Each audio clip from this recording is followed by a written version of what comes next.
Boa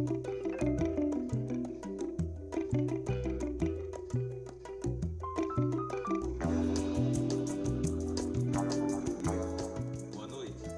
O continente africano é o terceiro maior em extensão territorial do planeta e apresenta imensa diversidade étnica, cultural, econômica, política.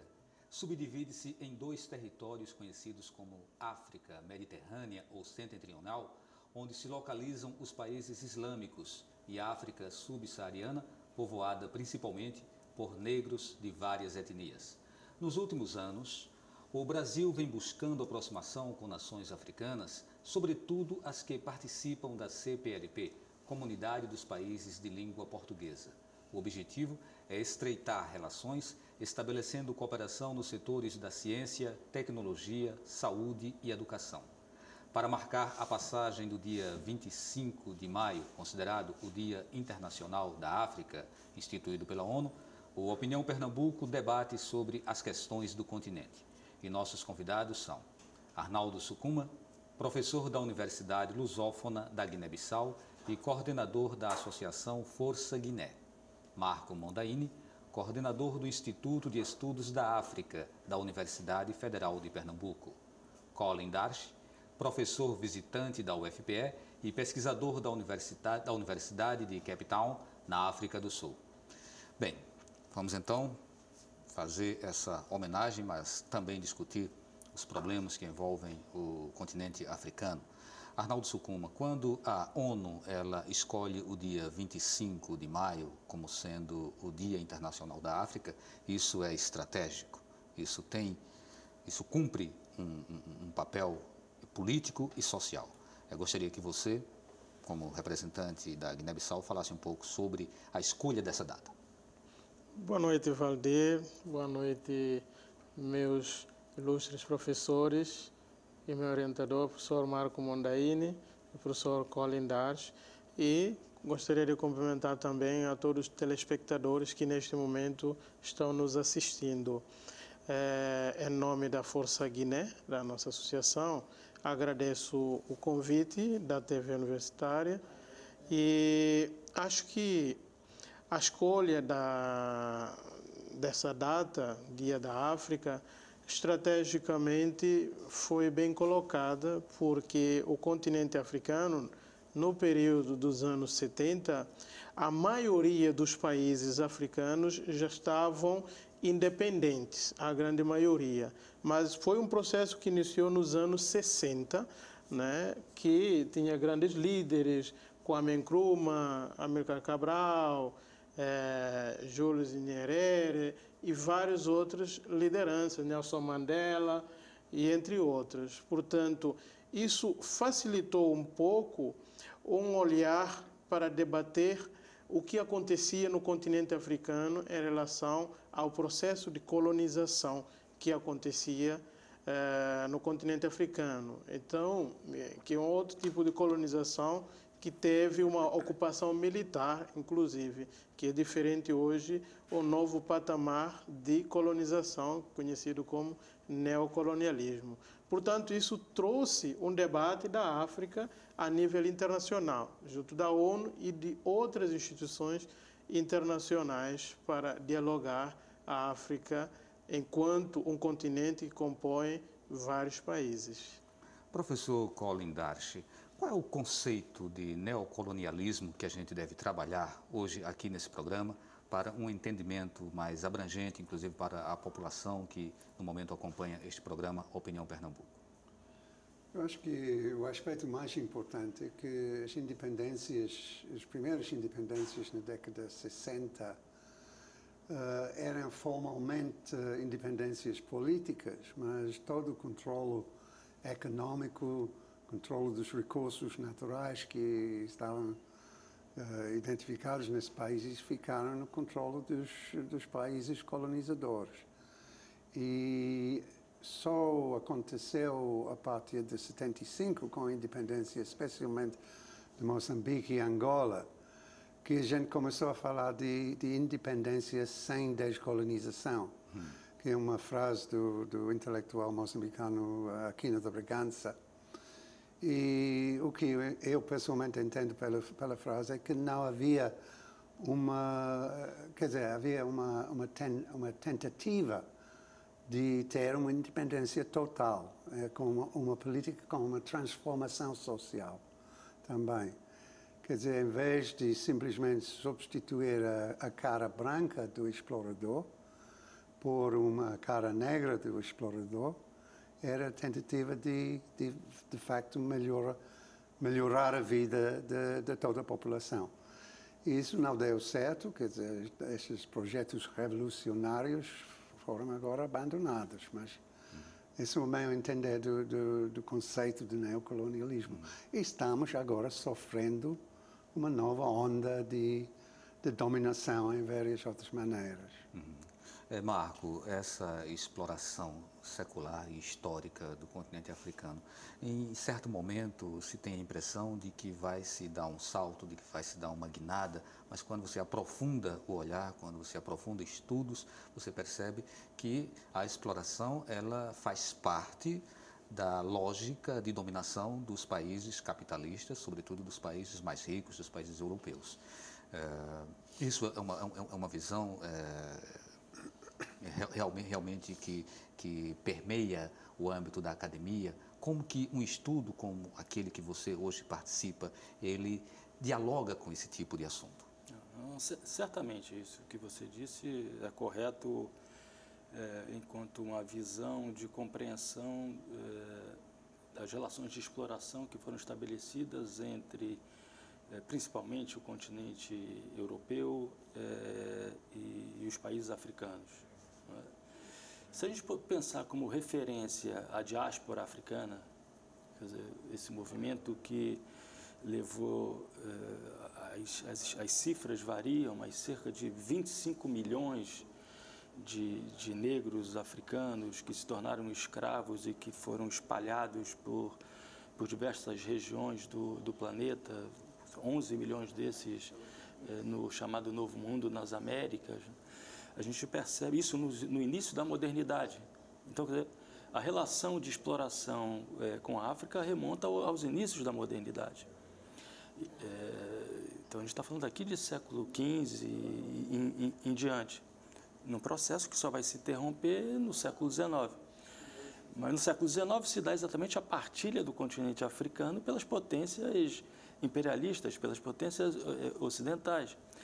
É um processo que vai ser ratificado na Conferência de Berlim, de 1884 e 1885.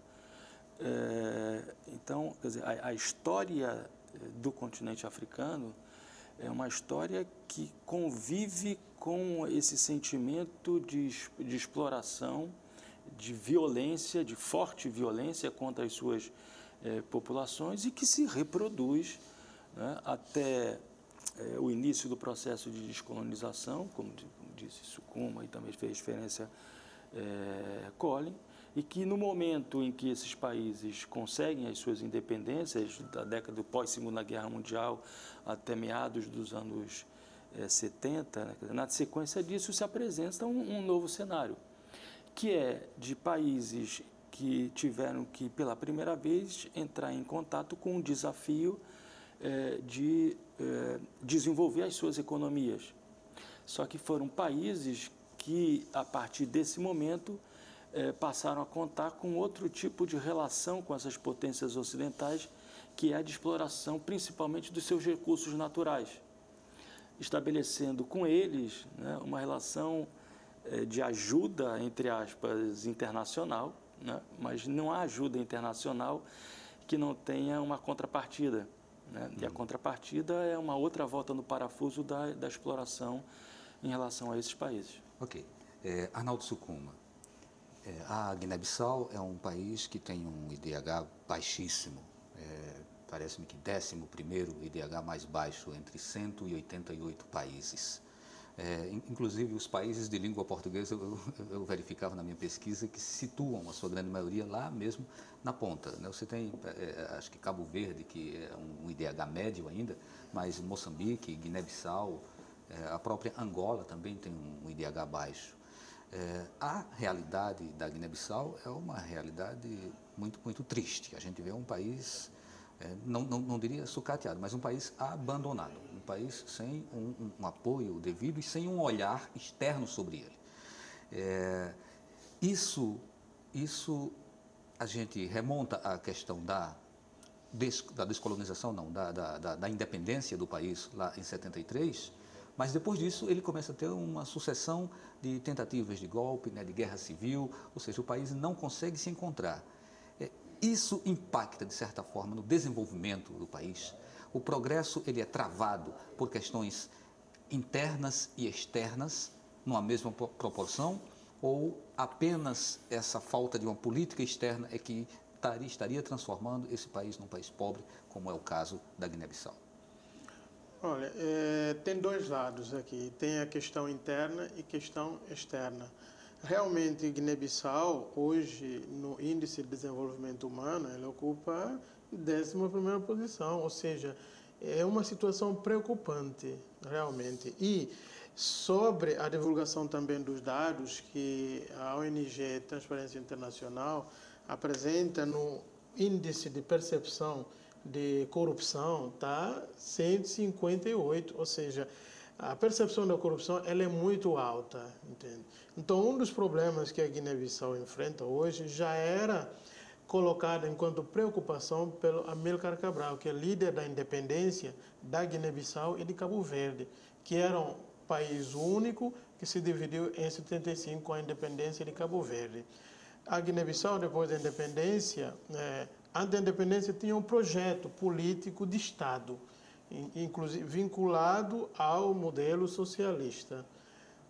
O que acontece é que, depois da independência, com a morte de Amílcar Cabral, houve uma certa desintegração entre as lideranças políticas.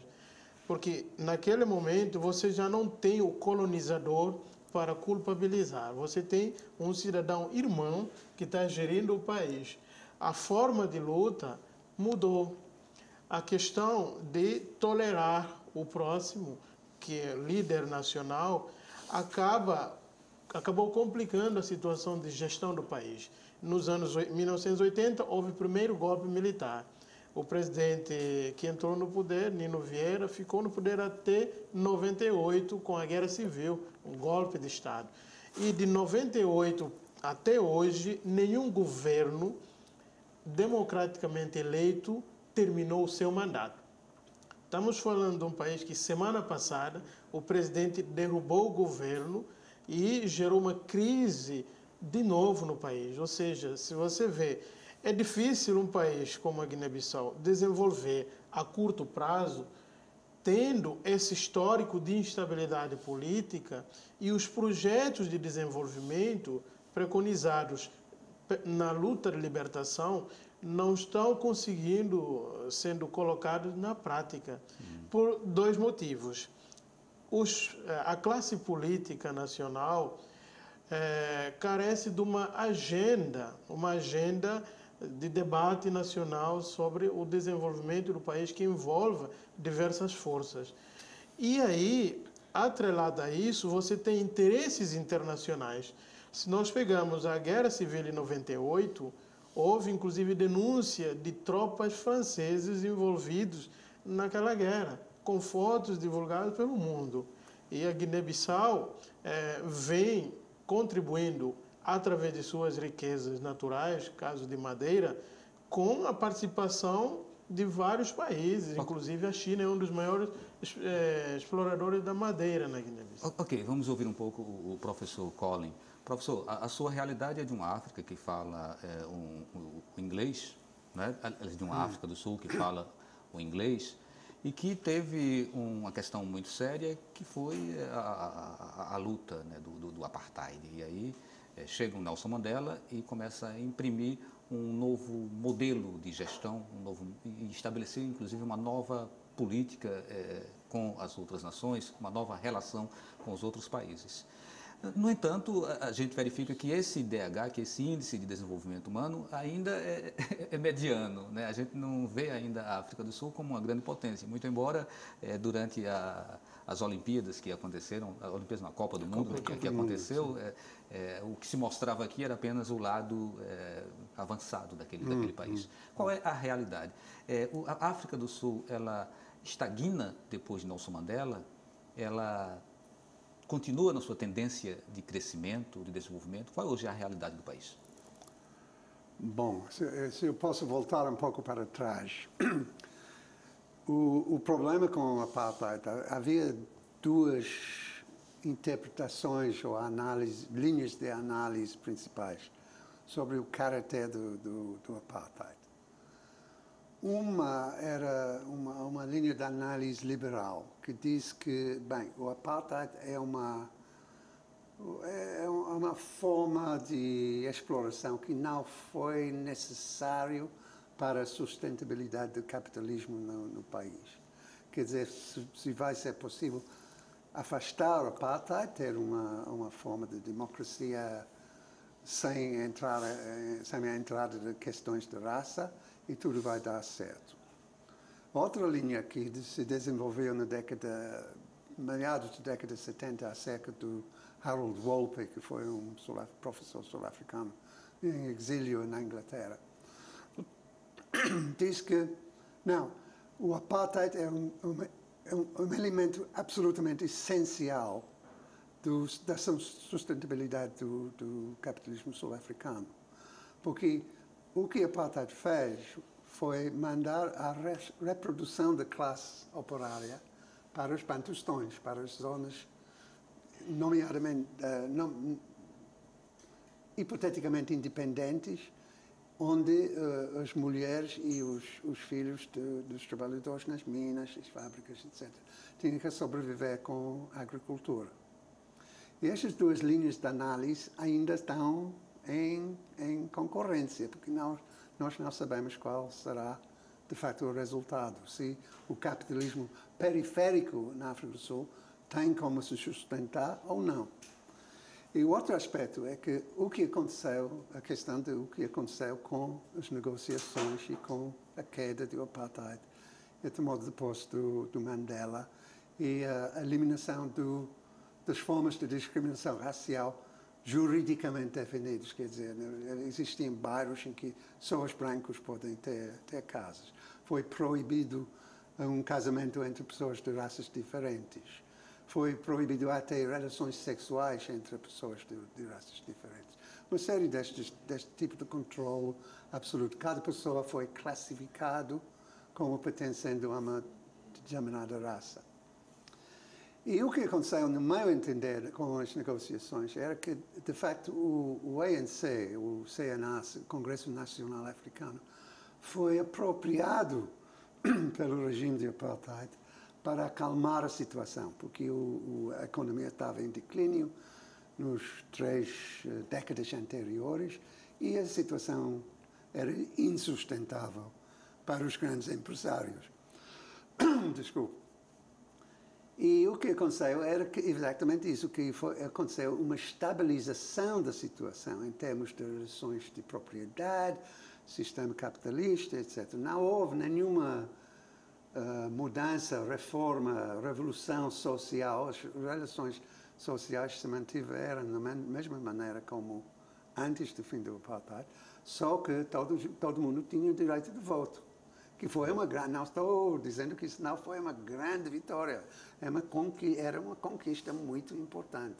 Mas ainda temos muito a fazer para chegar a uma sociedade justa e equilibrada. Ok. Bem, a gente precisa fazer um intervalo e a gente volta daqui a pouquinho falando sobre a África no contexto internacional. Até já.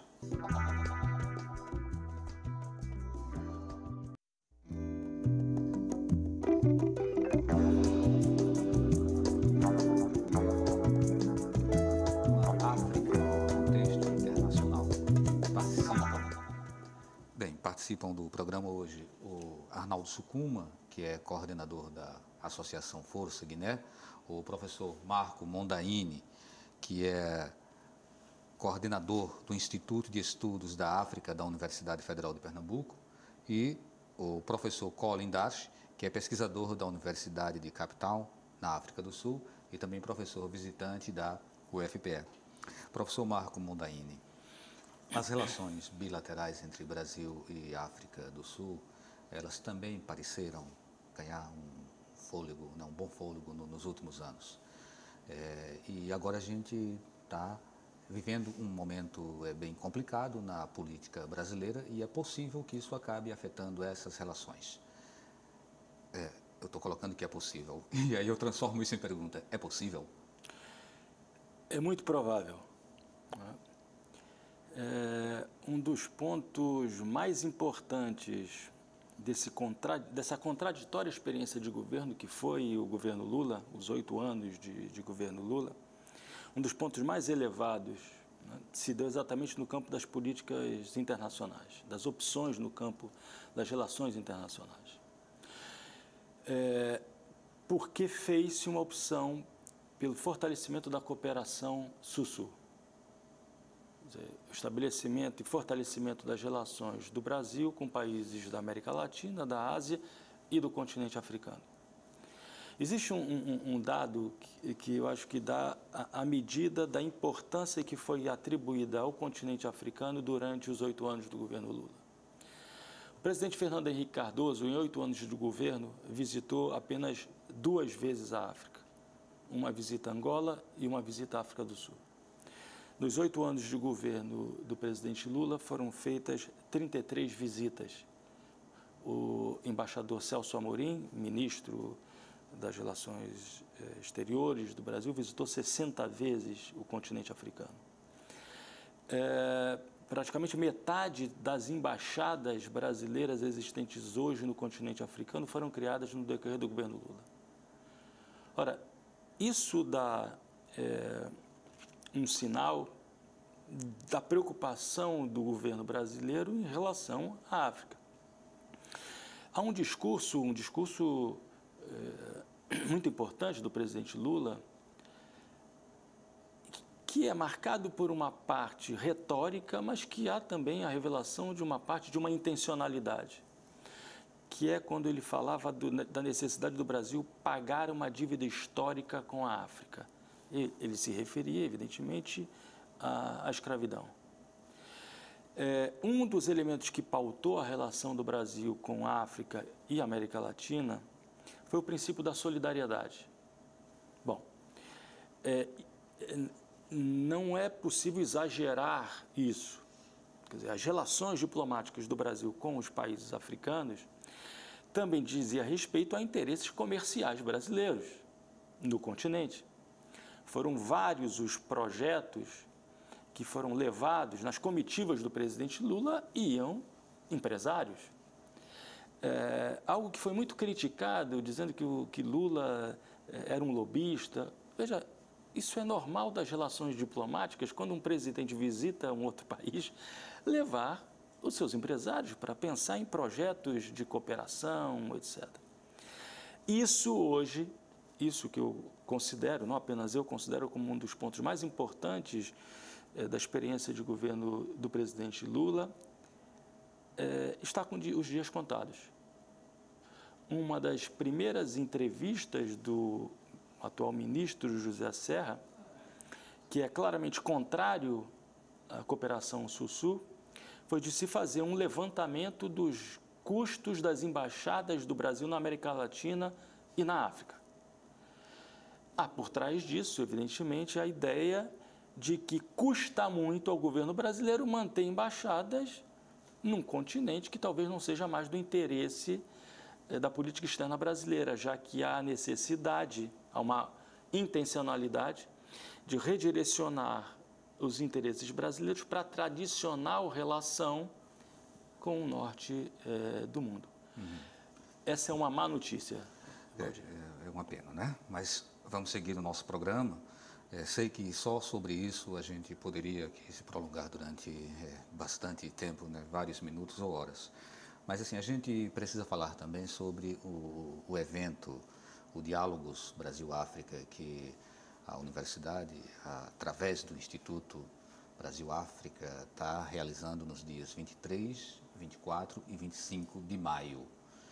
Nesse evento tem uma programação vasta que você, Mondaíno, vai poder falar, e também será exibida a série Tabanca, que foi uma série que nós realizamos, eu inclusive tive a oportunidade de participar desse projeto na Guiné-Bissau. E lá nós fomos para ministrar cursos de jornalismo para profissionais da televisão e da rádio da Guiné-Bissau, isso numa parceria entre a UFPE e a Associação Força Guiné.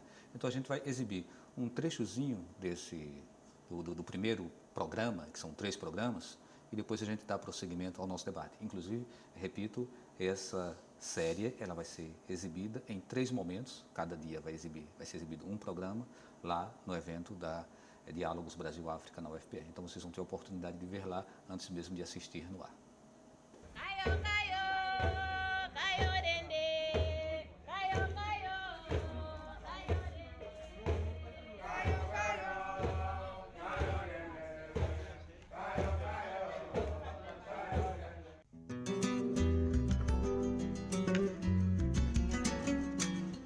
A língua portuguesa está em franca expansão pelo mundo e se impõe como idioma forte, alcançando um contingente de mais de 300 milhões de pessoas.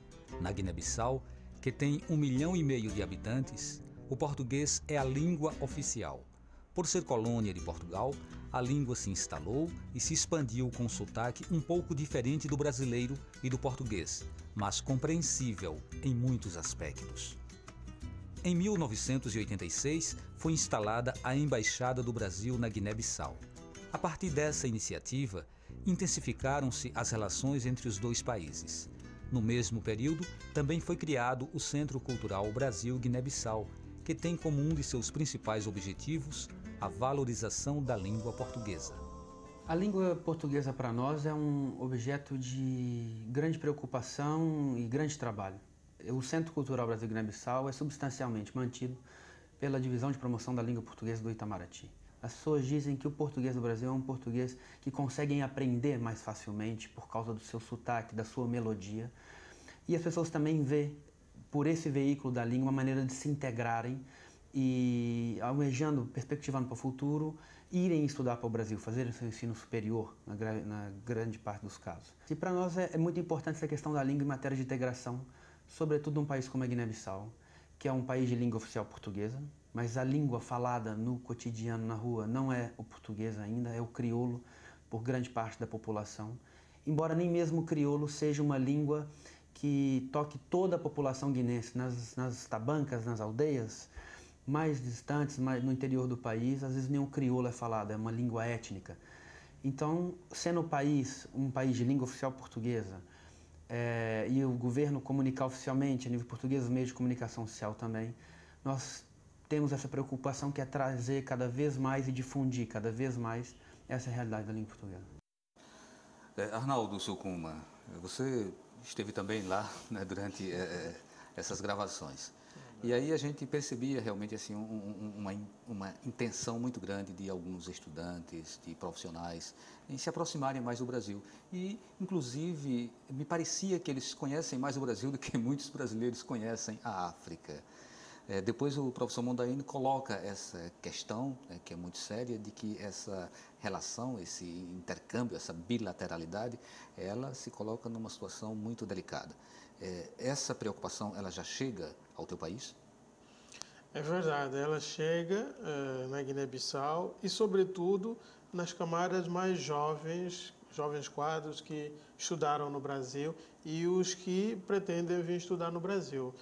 É verdade, ao longo dos governos Lula e Dilma, houve uma abertura grande. Essa série mesmo que foi produzida, que aqui eu aproveito para parabenizar a abertura política e acadêmica da gestão do professor Anísio, que teve essa percepção, e na época o pró-reitor era o professor Edilson Fernandes também, que nós agradecemos essa possibilidade de abertura, que batalhou muito para que essa série pudesse sair, e também a você, Valdir, e toda a equipe da TVU que participou na construção dessa série. Portanto, o que o professor Marco referia é essa solidariedade. Ela não é só no campo social, mas também no campo da educação, da academia. Então, essa série, ela compila o campo da educação, mobilidade urbana e a cultura. Portanto, a gente não sabe mais se futuramente haverá possibilidades de acontecer novas séries num diálogo entre Brasil e Guiné-Bissau. Então, isso é preocupante, embora eu vejo ainda abertura política por parte da gestão do professor Anísio, mas espero que haja possibilidades financeiras para a gente poder viabilizar dos dois lados. Inclusive, para o mês de agosto, vai ter um grande evento também em Bissau e que esperamos contar com a presença de pessoas que contribuíram na construção de série e do Instituto da África e do próprio reitor para fazer um grande evento. Professor Colin, o senhor, como professor visitante da UFPE, o senhor deve estar trazendo muita coisa para os brasileiros e também pretende levar. Que troca é essa? O que o senhor traz e o que o senhor pretende levar? Bom, o que eu pretendo trazer é mais conhecimento sobre o meu país. Eu estou orientando um seminário sobre questões de direitos humanos, constitucionalismo e desigualdade na África do Sul. Mas, se você me permite, eu gostaria de voltar a esta questão da língua, porque para mim é muito importante. Eu sei que os anglófonos têm uma arrogância de pensar que todo mundo tem que aprender inglês e a responsabilidade é delas, aqueles países que não falam.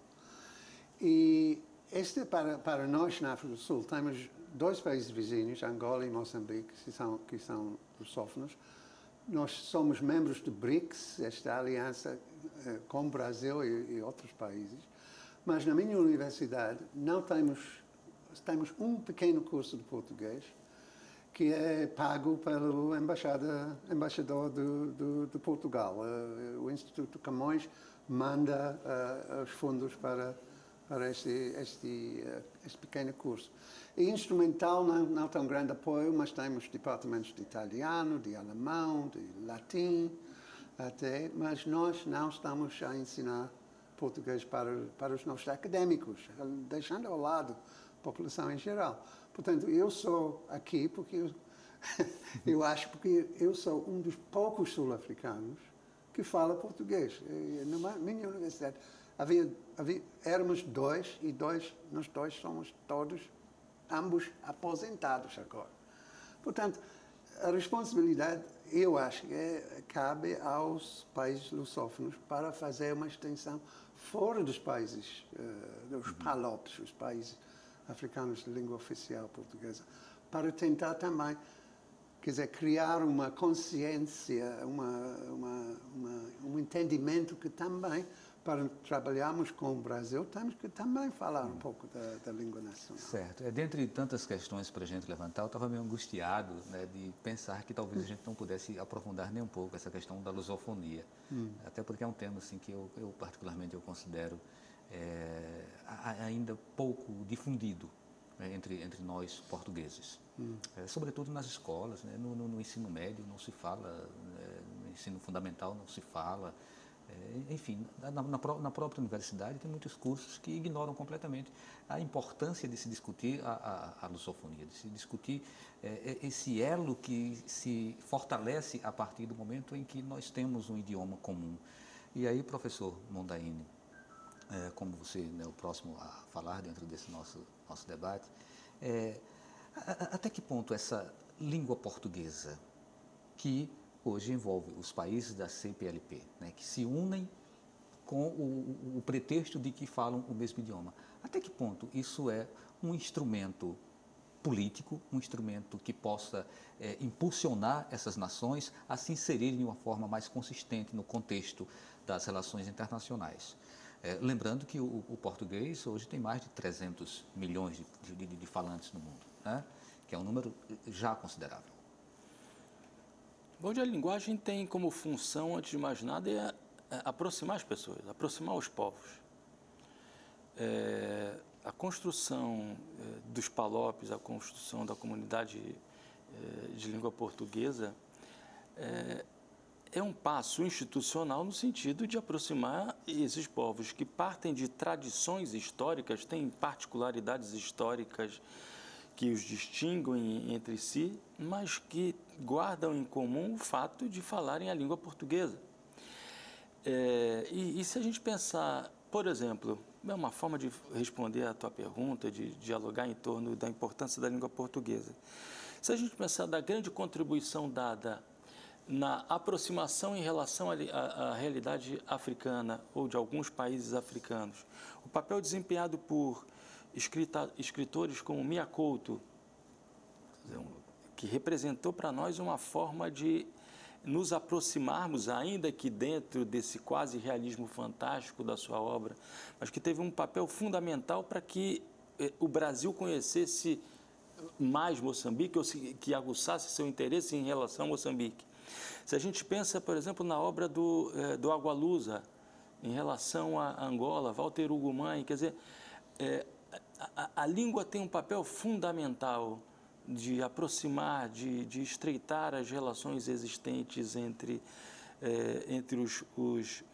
os países e também de separá-los. Quer dizer, isso que Collin dizia sobre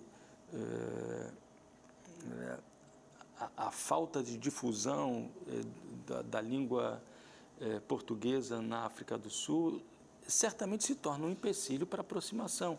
É um empecilho que nós atualmente buscamos superar, à medida que, nesse exato momento, nós estamos fazendo um trabalho de aproximação e de aprovação de projetos de cooperação também com a África do Sul.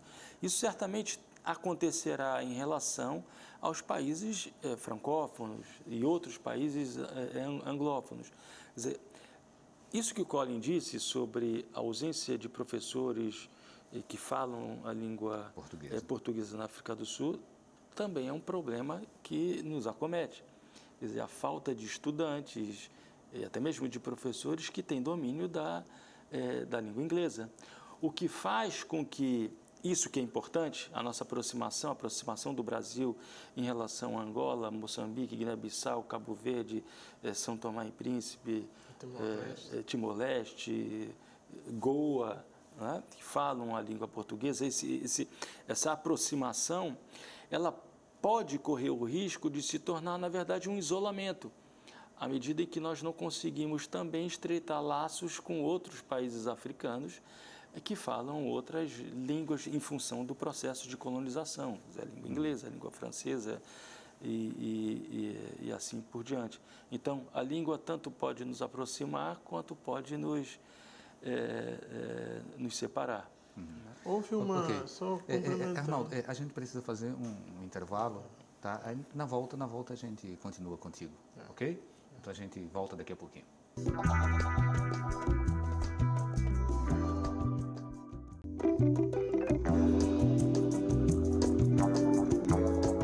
Estamos de volta com a Opinião Pernambuco, hoje com o tema África no contexto internacional. Bem, no bloco anterior a gente estava falando sobre a nossa língua portuguesa e sobre a força do idioma nos países e até que ponto ela serve para aproximar ou para distanciar as nações. O Arnaldo Sucuma pediu a palavra e eu queria que ele falasse um pouquinho também sobre o fato de que na Guiné-Bissau, embora o idioma oficial seja o português, mas a televisão ela transmite uma programação em crioulo. Aliás, ela transmite uma programação em português. No entanto, a língua da população, a língua do dia a dia, é o crioulo.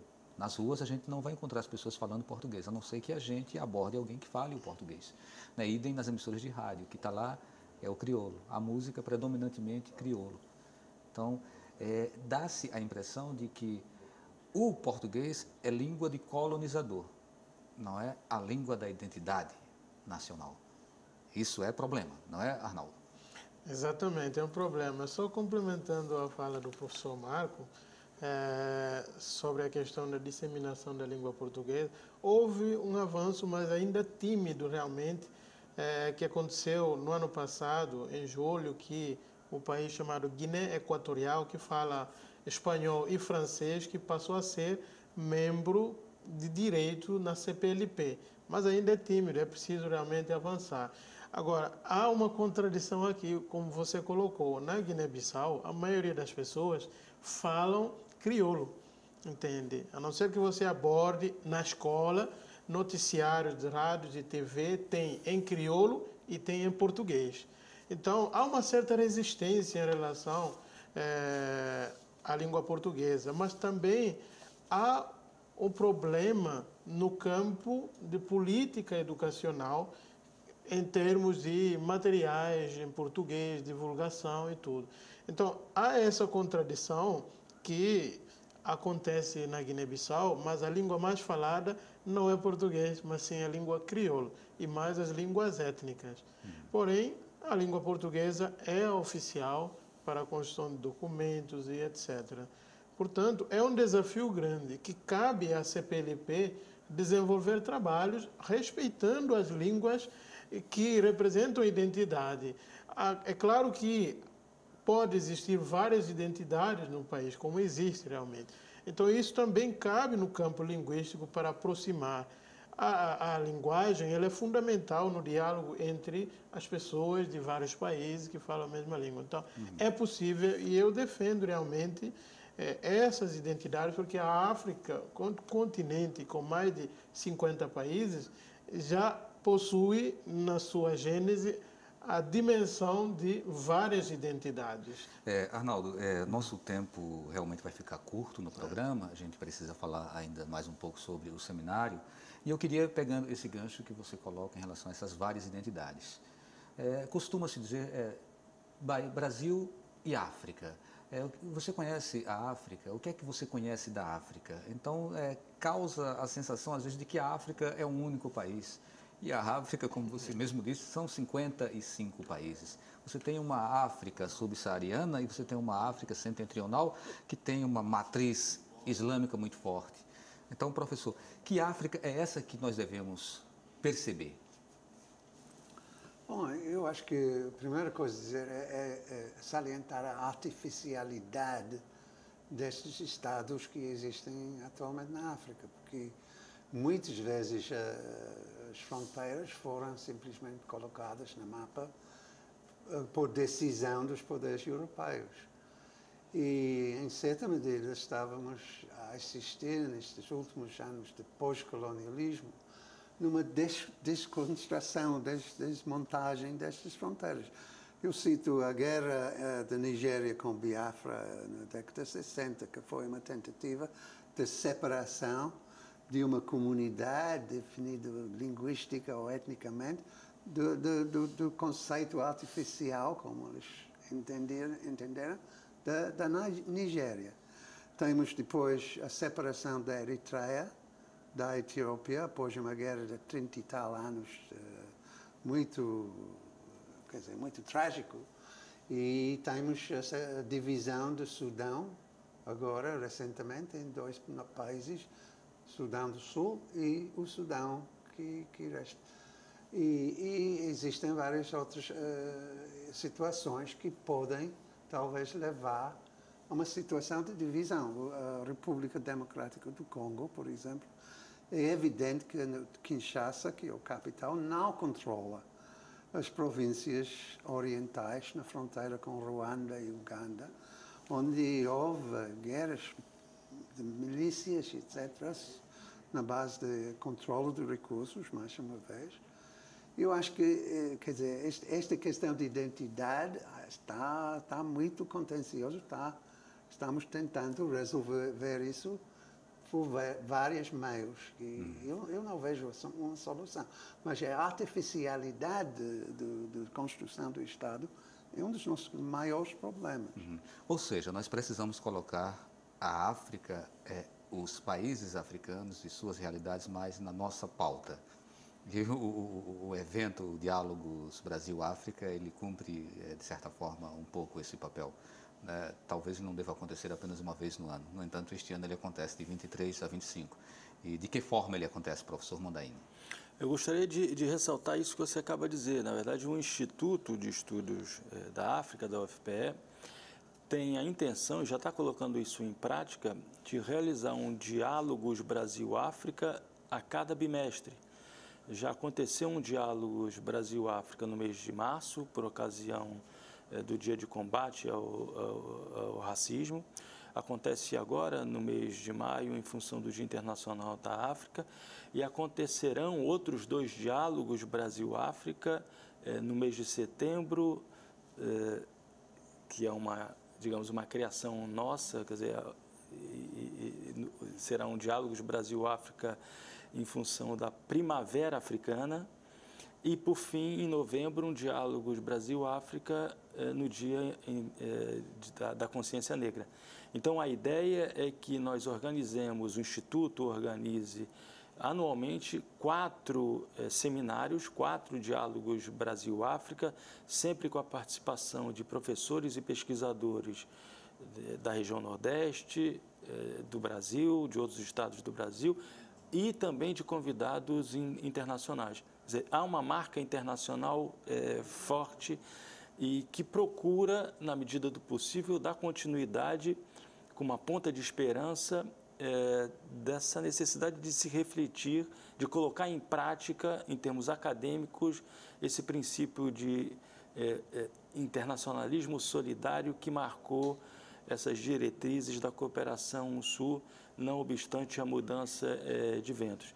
Então, nos dias 23, 24 e 25 de maio, no campus Recife, da Universidade Federal de Pernambuco, acontecerá uma série de conferências, mesas redondas, inclusive o lançamento desse livro, de livro.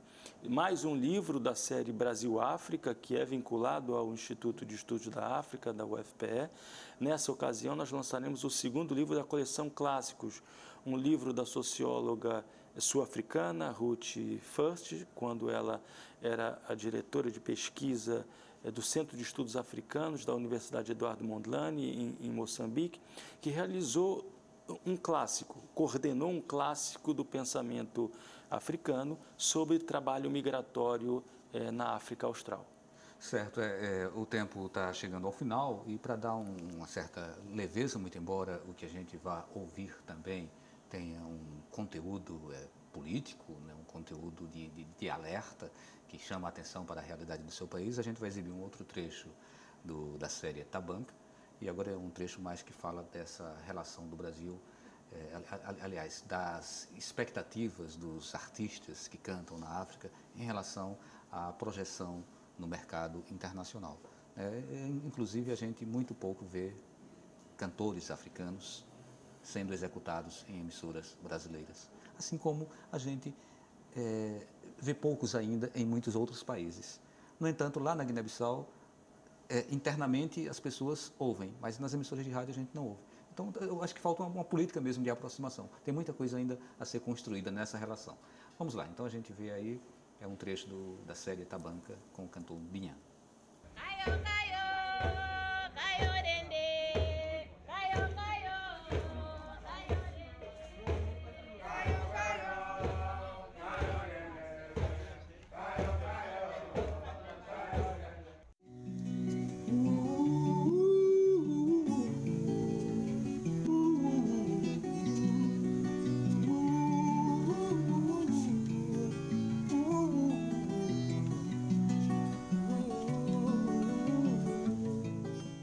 Eu chamo Binha Kimor, por dizer assim.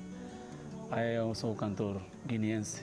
Cresci muito longe da capital de Bissau, concretamente no sul do país, que é a região de Tombali. Dali, quando eu era muito mais pequeno, praticava música, mas na igreja, né? Tudo começou ali na igreja, depois estou subindo um pouco. E agora estou quase a entrar na cena da música mesmo. A música de Binha traz reflexões sobre a realidade social e política da Guiné-Bissau. Tinha que dar a minha participação também, que é para chamar a atenção aos políticos, aos militares, de que alguma coisa não estava a correr bem. E de que a única maneira que eu podia manifestar isso era através da música. Eu canto crítica mesmo, crítica, mas é uma crítica um pouco bem construtiva, porque há muitos políticos, militares, ouvem minhas músicas. Eles compram mesmo. Dali eu fico muito satisfeito que o que eu diz está a chegar no ouvido de quem devia chegar. Subi na Baguiné, subi na banhatera, o Talebanga encomenda. Se controvina bem, botati sinharecano. Subi na Baguiné, subi na banhatera, o Talebanga encomenda. Se controvina bem, botati sinharecano. Nharecano.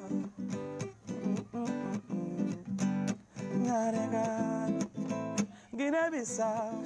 Bem, acho que a gente já vai para uma rodada final, uma rodada de considerações finais. E eu tinha feito uma pergunta para o professor Colin, mas ele puxou para a fala dele em cima da língua portuguesa e ficou devendo um pouquinho ainda para a gente. Eu disse o que é que o senhor espera levar, né, dessa vinda aqui para o Brasil, professor. É bem rapidinho, porque a gente só tem realmente agora 30 segundos para cada um. Bom, não sei se eu entendi bem o que você... Certo.